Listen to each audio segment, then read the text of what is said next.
এয়া শিৱসাগৰৰ ডিমৌ দৃশ্য। ডিমৌ নদীত মাছৰ উজান। শুকান পুখুৰীৰ ডিমৌ নদীত মাছ ধৰিবলৈ হেতাও পৰা ৰাইজৰ। নদীৰ সোঁত ভেটা দি জাল জুলুকি লৈ মাছ ধৰাত ব্যস্ত ডিমৌবাসী। জাল ভৰি উঠিছে পুঠি খলিহনা।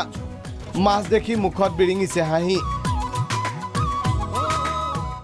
মাছ পাইছোঁ আজি ডিমৌ নৈত, খুব উজাইছে মাছ। মই গম পালোঁ ডিমৌ চেলি ল'ৰা আনিবলৈ যাওঁতে, তাৰপিছত আহি দেখিছোঁ যে মাছ ধেৰ, নামি দিলোঁ আৰু এইভাগে পেনে চোলাই নামি দিলোঁ। আৰু নিবলৈ একো নাই, গেঞ্জিটোকে খুলি লৈ আৰু দুটামান ভৰাই ল'লোঁ ইয়াতে। খাম আৰু কি মানুহে পাইছে, বহুত পাইছে, মই দেখিছোঁ বস্তালৈকে ধৰিছে।